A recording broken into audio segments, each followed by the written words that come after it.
Jeudi 23 décembre, Madame, Monsieur, bonjour. Tout de suite, les titres de ce journal. La France simplifiera désormais l'accès aux archives judiciaires de la guerre d'Algérie allant de 54 à 62. Un arrêté interministériel a été publié ce jeudi au Journal officiel en France.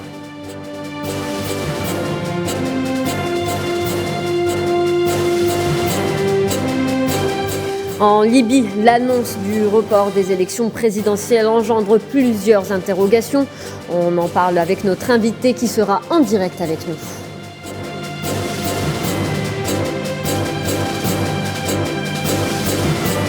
Santé, le variant Omicron bien moins virulent que le variant Delta. Les contaminations restent importantes. Des mesures sont prises en Europe. Nous ferons le point sur la crise sanitaire dans un instant.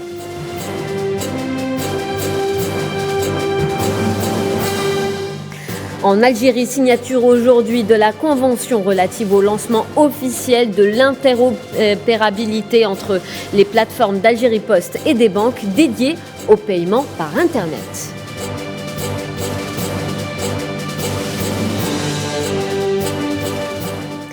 Nous le disions à l'instant, la France simplifie l'accès aux archives judiciaires de la guerre d'Algérie.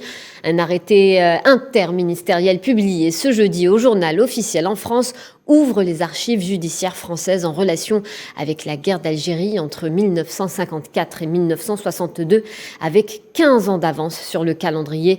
Ces archives seront désormais accessibles sans restriction en vertu d'une procédure dite de dérogation générale. Sont concernées les enquêtes de police judiciaire et les affaires portées devant les juridictions. La ministre de la Culture française, Roselyne Bachelot, qui détient la tutelle sur les archives, avait annoncé le 10 décembre qu'un tel geste s'inscrit dans la démarche du travail mémoriel du président français. En Libye, l'annonce du report des élections présidentielles engendre plusieurs interrogations dans la mesure où ce report ne règle en rien la situation de blocage qui est à l'origine même de ce report. De l'avis des observateurs, le mois de prolongation est largement insuffisant. Ils estiment que beaucoup de temps est nécessaire pour réellement aplanir les dissensions en Libye. Leïla Gertel. Après le report très prévisible, voire attendu des élections, quel sera l'avenir politique de ce pays? Et qu'est-ce qui atteint les instances politiques et administratives mises en place après l'annonce de ce report? La Haute Commission nationale électorale a dissous son comité de direction à moins de 2 jours de l'échéance électorale. Elle qui ne s'est toujours pas résolue à valider la liste définitive des candidats. Une étape hautement importante et périlleuse pour ces élections. Avec ce report, moultes instances n'auront plus leur raison d'être, notamment le gouvernement de Dbeïba, qui gère les affaires courantes du pays, mais dont la tâche principale est avant tout d'assister la période de transition et de mener les élections à bon port, ce qui est loin d'être le cas. Alors, qu'est-ce qui a bloqué? N'y avait-il pas suffisamment de volonté politique et internationale pour délivrer la Libye du spectre de l'anarchie dans lequel il est plongé, ou cette date du 24 décembre était-elle une erreur de calcul? La réponse ne semble pas aussi évidente car en politique, il existe très peu d'erreurs de calcul. Ce report d'1 mois cache des enjeux ambigus mais ne résout pas l'essentiel des obstacles sur le terrain. En l'occurrence, les troupes étrangères et les milices dans l'évacuation a du mal à se faire.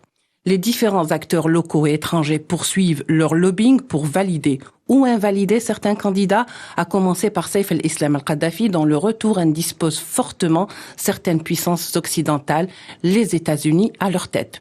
Ce report ajourne de facto le règlement de la crise prévue après les présidentielles, hypothèque le rendez-vous du dialogue interlibyen et met à jour les opportunismes politiques en Libye qui ne savent nager que dans des eaux troubles d'un statu quo déplorable. Et pour en parler plus en détail, nous avons Monsieur Djellal Harshawi en direct avec nous, chercheur spécialiste de la Libye. Il est donc en direct avec nous depuis Paris. Alors, Monsieur Djellal Harshawi, selon vous, quelle lecture peut-on faire de ce report? Malheureusement, il n'y a pas d'ajournement véritable. C'est-à-dire que la date du 24 janvier a été lancée comme ça par la commission électorale à titre conditionnel. Si vous regardez le texte en arabe, ils disent nous sommes éventuellement prêts, nous, la commission électorale, à mettre en œuvre un scrutin présidentiel le 24 janvier à condition que le Parlement, le Tobruk, prenne les mesures nécessaires.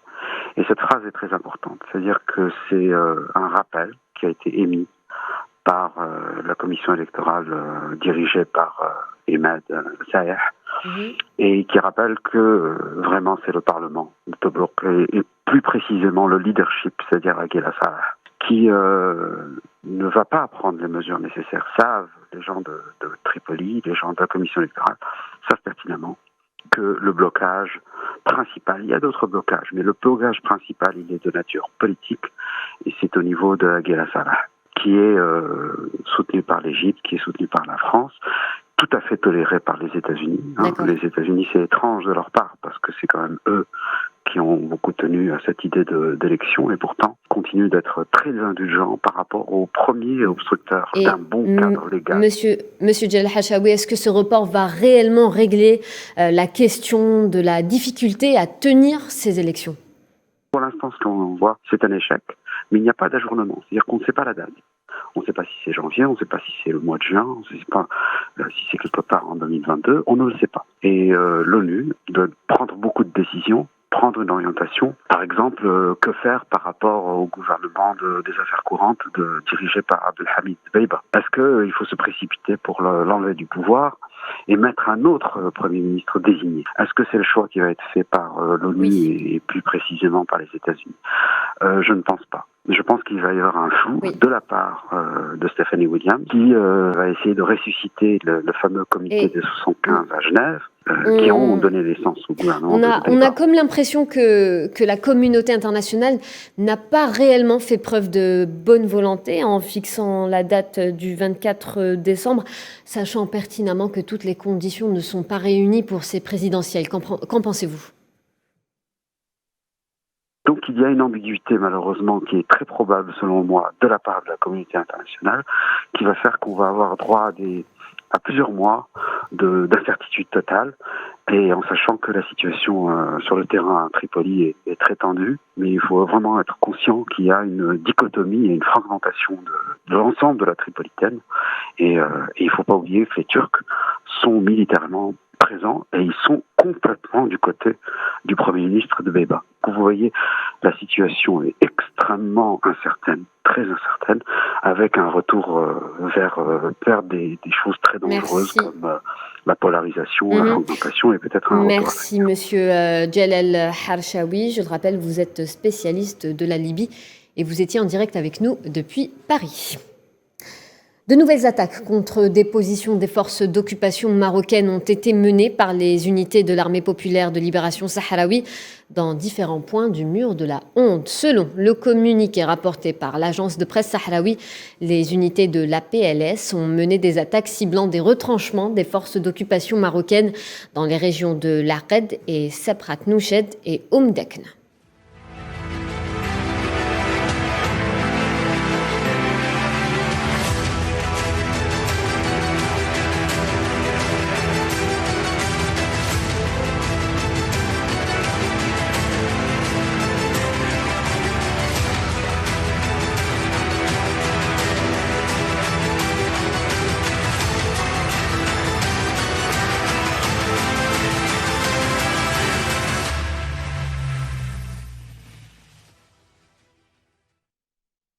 Au Maroc, des sit-ins de protestation sont organisés dans 38 villes du pays par le Front marocain pour le soutien à la cause palestinienne et contre la normalisation avec l'entité sioniste. Des manifestations sous le slogan « Notre bataille continuera » jusqu'à annulation des accords de normalisation et de coopération militaire. Une participation massive est donc attendue à ces actions de protestation dans le cadre de la 4e journée de contestation contre l'accord de normalisation avec l'entité sioniste conclu il y a une année. En Tunisie, l'ancien président Mohamed Monsef Marzouki a été condamné à 4 ans de prison par contumace. Le tribunal de Tunis a rendu cette décision en première instance hier, condamnant l'ancien président avec exécution immédiate pour atteinte à la sécurité extérieure de l'État en établissant des contacts avec des agents d'un pays étranger dans le but ou les résultats étant de nuire à la position diplomatique de la Tunisie. Au début du mois de novembre, la justice tunisienne a lancé un mandat d'arrêt international contre Marzouki en raison de ses déclarations dans lesquelles il affirmait avoir cherché à faire annuler la tenue du sommet de la francophonie en Tunisie à la fin de cette année.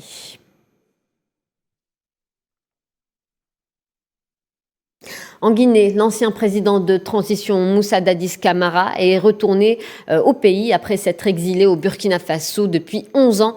À son arrivée à l'aéroport et lors d'un point presse, Dadis Camara s'est dit prêt à répondre à la justice concernant les événements du 28 septembre 2009. Emin Touta.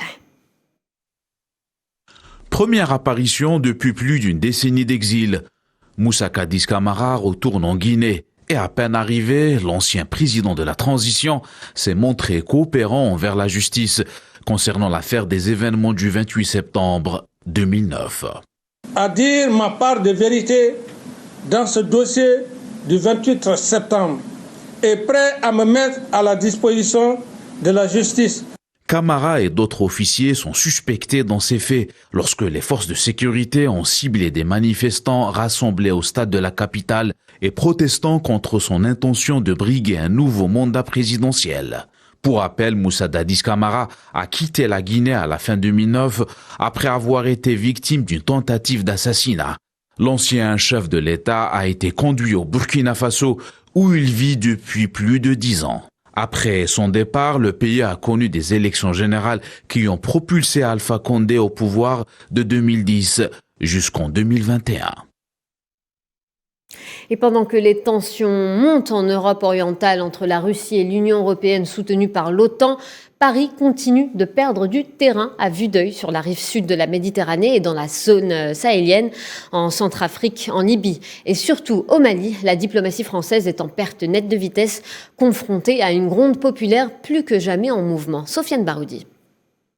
Dernièrement, la visite du président français prévue au Mali a été annulée. Après une longue brouille diplomatique entre Paris et Bamako, principalement due aux pressions françaises sur les autorités qui dirigent la transition dans ce pays africain, mais aussi à la gronde populaire qui secoue toute l'Afrique de l'Ouest et l'Afrique du Nord, où les citoyens critiquent virulemment le rôle que joue l'ex-puissance coloniale sur le continent et sa responsabilité dans la déstabilisation de la région sahélo-saharienne, notamment après l'agression de la Libye et l'intervention au Mali. Le site Mali Actu révèle que Paris voulait, je cite, « profiter de la présence du président français à Bamako pour organiser le 20 décembre, dans la capitale malienne, un mini-sommet du G5 Sahel qui associe le Burkina Faso, le Mali, la Mauritanie, le Niger et le Tchad. » Le président du Niger, Mohamed Bazoum, était attendu à Bamako pour l'occasion.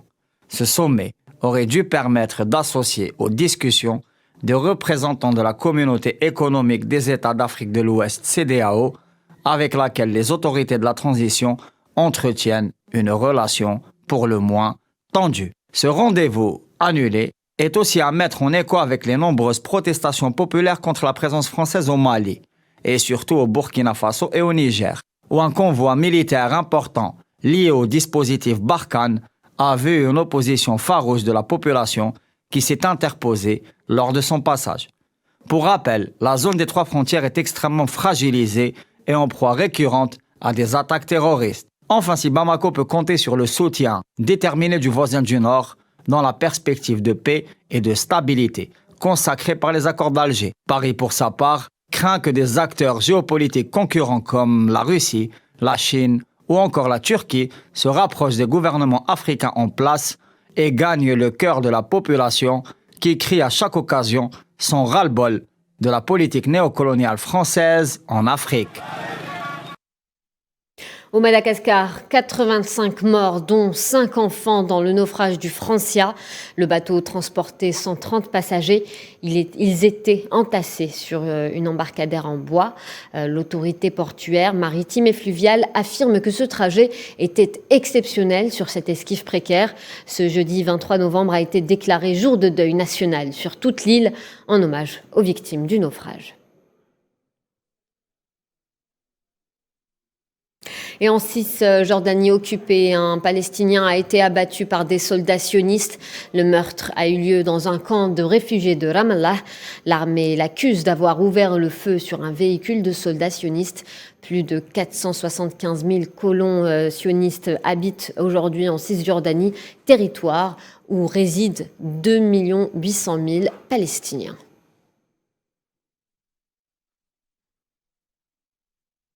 On va parler santé à présent. 2 études révèlent que le variant Omicron serait bien moins virulent que le variant Delta. Les personnes contaminées par Omicron ont donc 40% de risque en moins d'être hospitalisées avec des formes graves du Covid. Neyla Hamouda. Les bonnes nouvelles sont rares en ces temps où la planète traverse un nouveau pic pandémique. 2 études scientifiques menées en parallèle sur 2 continents, Afrique et Europe, se sont penchées sur les premières données médicales concernant le variant Omicron. Ces dernières suggèrent qu'il serait bien moins virulent que le variant Delta. Une analyse de l'équipe d'intervention Covid-19 de l'Imperial College London a estimé les risques d'hospitalisation pour les cas d'Omicron en Angleterre. Et elle a trouvé que les personnes infectées par le variant Omicron sont environ 20% moins susceptibles d'aller à l'hôpital que celles infectées par le variant Delta et 40% moins susceptibles d'être hospitalisées. Cela veut dire que les personnes contaminées par Omicron ont moins de risques de se retrouver à l'hôpital avec des formes graves du Covid. Même si les données des 2 études sont encore préliminaires, en gros, il y a de l'espoir que nous échappions pour une fois au pire des scénarios. Les jeunes sont beaucoup moins susceptibles de développer des cas graves de Covid-19. C'est ce qu'a approuvé une étude distincte menée par des scientifiques de l'université d'Édimbourg et d'autres experts. Cette étude a suggéré que le risque d'hospitalisation était 66% inférieur avec Omicron qu'avec Delta. Mais elle a également souligné que les 24 000 cas d'Omicron en Écosse concernaient principalement les jeunes adultes âgés de 20 à 39 ans. La médecine de l'Institut national des maladies transmissibles en Afrique du Sud explique que la moindre sévérité d'Omicron tient aussi au fait que nos corps ont appris à se défendre grâce à la réponse immunitaire forgée par les précédentes contaminations et aussi par l'effet des vaccins. Et justement, face à la hausse exponentielle des cas de contamination au Covid-19, le gouvernement espagnol a décidé de resserrer la vis. Le port du masque sera de nouveau obligatoire à l'extérieur. Mohamed Amina Berkan. Bruit de casserole dans les rues de Madrid pour dénoncer la gestion de la pandémie Covid-19. Et face à cette montée populaire, le gouvernement espagnol a décidé de rendre désormais le port du masque à l'extérieur obligatoire. Alors que le nombre de cas de Covid-19 explose et a même atteint un record de près de 50 000 cas en 24 heures, le texte ne précise pas quand prendra effet cette mesure, mais un conseil des ministres extraordinaire a été convoqué pour ce jeudi pour approuver ce décret-loi afin que le port du masque en plein air soit effectif pour Noël, qui donne toujours lieu à des rassemblements importants. L'Espagne, une des championnes mondiales de la vaccination, a enregistré mardi un record national de 49 823 nouveaux cas de Covid-19 en 24 heures et le variant Omicron, plus contagieux, constitue désormais presque la moitié des nouveaux cas d'après le ministère de la Santé. L'incidence était mardi de 695 cas pour 100 000 habitants en 14 jours, soit un chiffre près de 4 fois supérieur à ce qu'il était le 1er décembre. Depuis le début de la pandémie, le total des cas dépassait désormais les 5,5 millions de cas et celui des morts approche les 89 000 dans un pays qui compte près de 47 millions d'habitants. Depuis quelques semaines, plusieurs régions d'Espagne réclamaient un durcissement des mesures sanitaires. Certaines, comme la Catalogne, demandent même un retour de restrictions plus drastiques comme le couvre-feu.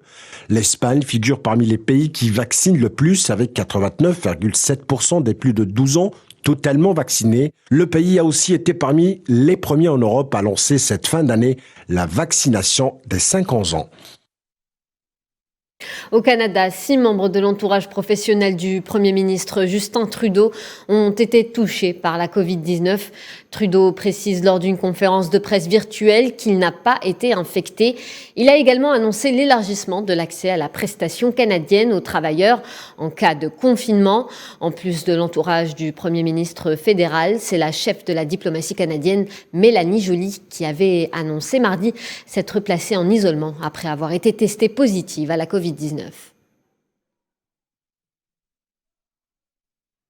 Après les vaccins, le traitement novateur, les laboratoires Pfizer ont conçu une nouvelle pilule à administrer aux personnes infectées par la Covid-19. Son nom, Paxlovid, convaincu par les essais cliniques réalisés sur plus de 2200 personnes, l'Agence américaine des médicaments a donné son feu vert. Du côté du Royaume-Uni, triste record, plus de 100 000 cas de Covid-19 ont été enregistrés en l'espace de 24 heures. Le variant Omicron sévit durement pour Boris Johnson. L'exercice d'équilibriste est compliqué entre la communauté scientifique qui l'appelle à durcir les restrictions et son propre camp politique conservateur de plus en plus hostile à ces mesures jugées liberticides.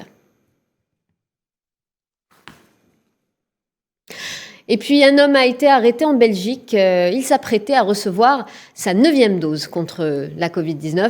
L'homme il se présentait plutôt à chaque fois avec une carte d'identité différente et recevait des doses de vaccin. Une plainte a été déposée contre l'homme dont l'état de santé avait l'air bon au moment de son arrestation en début de semaine, ainsi que contre les personnes à la place de qui il recevait les injections.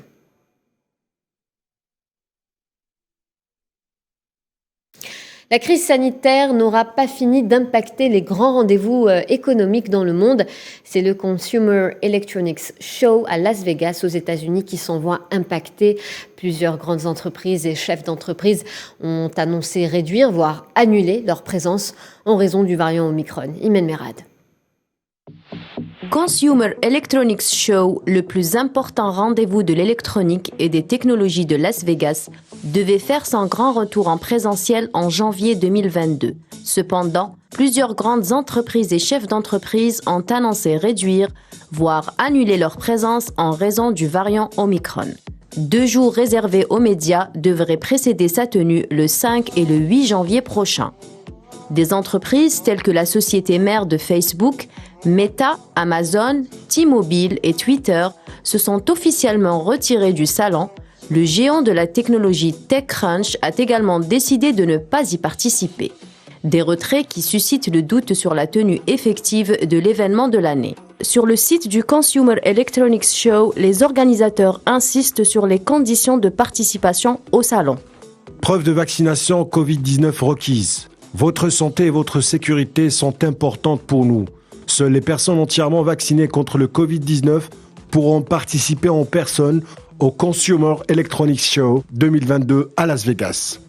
Participants basés aux États-Unis. Le CES s'est associé à Clear Health Pass pour fournir une preuve de vaccination rapide et facile aux participants basés aux États-Unis. Pour une entrée la plus efficace possible dans le CES, tous les inscrits doivent s'inscrire à Clear et remplir leur preuve de vaccination Covid-19 dès que possible, mais au moins 24 heures avant d'arriver au point de retrait des badges.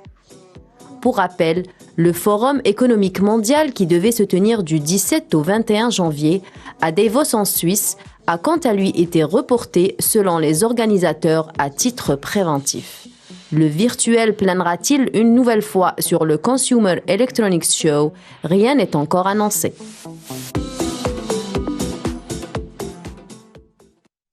L'énergie, elle aussi victime de la pandémie. L'Europe se trouve face au défi de la flambée des prix de l'énergie. Les tarifs du gaz sur les marchés internationaux ont quadruplé depuis avril, un choc pour les ménages et les entreprises. Cette nouvelle situation qui touche l'ensemble des sources d'énergie risque de s'installer dans la durée. En Espagne, les factures d'électricité ont augmenté de 37% en un an. En Italie, l'annonce début septembre d'une hausse vertigineuse des factures pour le trimestre suivant, plus 30% pour le gaz et plus 40% pour l'électricité. Elle avait soulevé de grosses inquiétudes.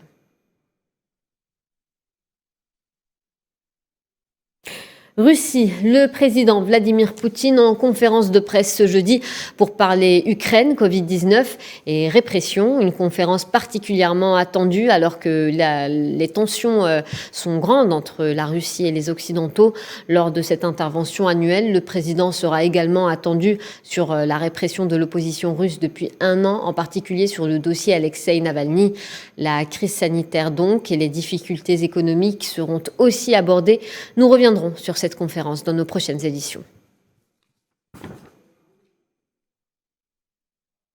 On va parler du crash du vol MH17 de Malaysia Airlines. Les procureurs néerlandais ont requis la prison à vie contre les 4 hommes poursuivis pour ce crash qui survolait l'est de l'Ukraine en 2014, les accusant du meurtre des 298 personnes à son bord. Aucun des suspects n'a assisté au procès qui a démarré en mars 2020 aux Pays-Bas. Les proches des victimes ont applaudi les peines demandées. Le procès se poursuivra en mars 2022 avec l'exposé de la défense.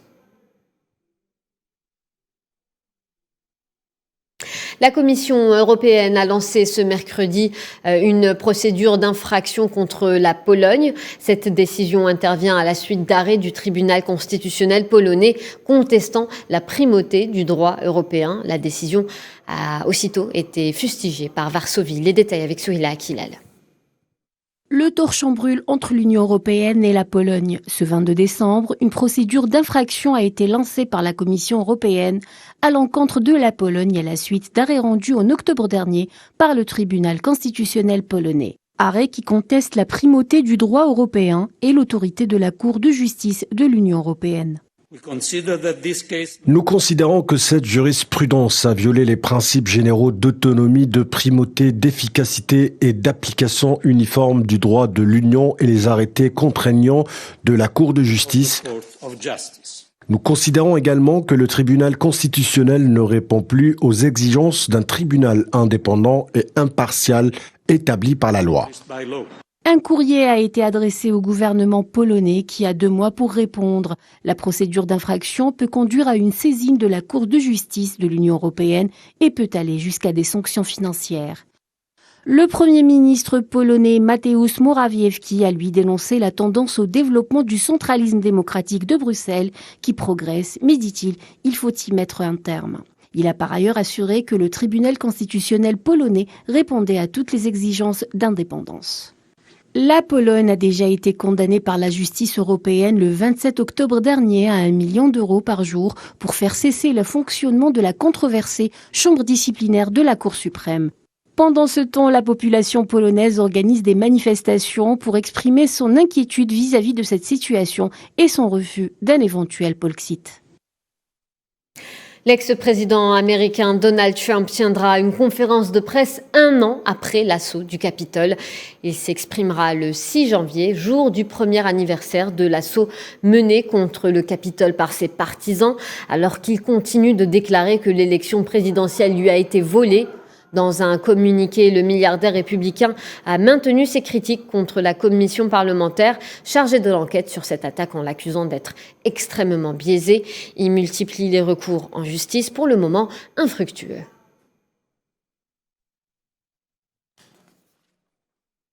Le Conseil de l'ONU a adopté à l'unanimité une résolution proposée par les États-Unis pour faciliter pendant 1 an l'aide humanitaire à l'Afghanistan. La résolution stipule que le paiement de fonds d'avoirs financiers comme la fourniture de biens et services nécessaires pour répondre aux besoins humains fondamentaux en Afghanistan sont autorisés et ne constituent pas une violation des sanctions imposées à des personnes et entités liées aux talibans. Les talibans saluent un bon pas en avant, espérant la levée prochaine des sanctions visant le régime islamique.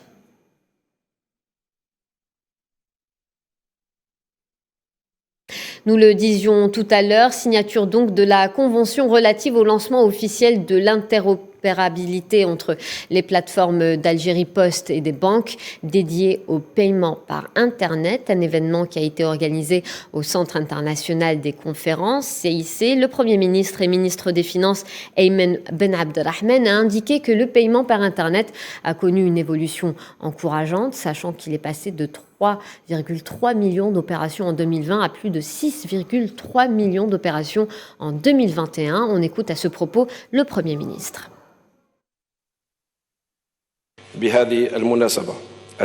À cette occasion qui est considérée comme une étape importante parmi tant d'autres, une étape qui concrétise les recommandations du président de la République dans la réforme bancaire et monétaire. Au deuxième semestre, le gouvernement a axé son travail sur la redynamisation de l'économie nationale et ainsi l'adoption de la réduction de l'utilisation de la liquidité et veiller aux consignes de sécurité et flexibilité en encourageant l'utilisation des différents modes de paiements électroniques dans les transactions entre les différents opérateurs économiques. Économie toujours, une cargaison de plus de 260 tonnes de dattes produites dans la wilaya d'El Oued sera expédiée incessamment sous peu vers le Bangladesh, la Malaisie et l'Espagne. Cette nouvelle opération d'exportation vise à ouvrir de nouveaux marchés extérieurs pour le produit agricole national. Les détails avec Mohamed Wali Ben Chaban. Une opération d'exportation de plus de 260 tonnes de dattes a été lancée via le port d'Alger par l'entreprise nationale Frigomedit, destinée à bord de 13 conteneurs vers 3 pays étrangers, dont 6 conteneurs vers le Bangladesh, 5 vers la Malaisie et 2 conteneurs vers l'Espagne. Pour ce qui est de l'opération d'exportation, une caravane de 130 camions frigorifiques a démarré vers le port d'Alger, transportant une quantité de 260 tonnes de dattes qui sera expédiée vers 3 pays. Le Bangladesh, la Malaisie et l'Espagne, à travers l'entreprise nationale Frigomedit dans un programme d'exportation de cette unité où il existe un mouvement économique comme un indice et valeur ajoutée. Un programme est actuellement en préparation en cours dès ces premiers mois de 2022 pour exporter d'autres types de produits agricoles. Pour ce qui est de l'exportation d'autres produits agricoles, on note l'exportation de certains légumes vers d'autres pays européens et asiatiques par voie aérienne. Aujourd'hui, nous envisageons d'exporter la tomate, qui est la seule source assurée pour l'approvisionnement du consommateur algérien. Notre objectif est de relever le défi pour que notre wilaya contribue à apporter une valeur ajoutée et d'augmenter les investissements. Le processus d'exportation s'inscrit dans le cadre des efforts déployés par les responsables de la gestion des affaires du secteur agricole, visant à ouvrir de nouveaux marchés extérieurs pour le produit agricole national et pour combler les excédents d'une part et activer le dynamisme de l'économie nationale et créer des richesses alternatives en dehors du secteur des hydrocarbures. Juste avant de se quitter, on va s'intéresser à l'histoire avec un grand H conservé dans un œuf minuscule. C'est la découverte de cette semaine en Chine. Des archéologues ont mis la main sur un œuf de dinosaure parfaitement conservé, datant de 66 millions d'années. Plus de détails avec Safouane Ben Sabri. Voilà une découverte qui comblera les fans d'archéologie et en particulier de dinosaures. Depuis 24 heures, le monde scientifique et les amateurs de paléontologie sont en émoi face à l'embryon magnifiquement conservé qui a été découvert mardi à Guangzhou, en Chine. Celui-ci date de 66 millions d'années. Les scientifiques ont annoncé avoir découvert cet embryon de dinosaure se préparant à sortir de son œuf tel un oiseau. Ce fossile d'Oviraptorosaure a été nommé par les chercheurs Baby Yingliang. Baby Yingliang a été retrouvé le dos courbé, ses pieds de chaque côté de sa tête, avec celle-ci rentrée sur son ventre, une position qui n'avait encore jamais été observée chez les dinosaures, mais qui est bien connue chez les oiseaux. Mais Baby Yingliang ne lit que du passé parfaitement conservé est une capsule temporelle qui nous raconte une partie de l'histoire de la Terre qui cache encore beaucoup de mystères. Voilà, c'est la fin de ce journal. Merci de votre attention. Tout de suite, un point météo avec Amel Lemziane Zitouni. Retrouvez Riyad Lahri ce soir à 19h. D'ici là, passez une excellente journée sur Al24 News.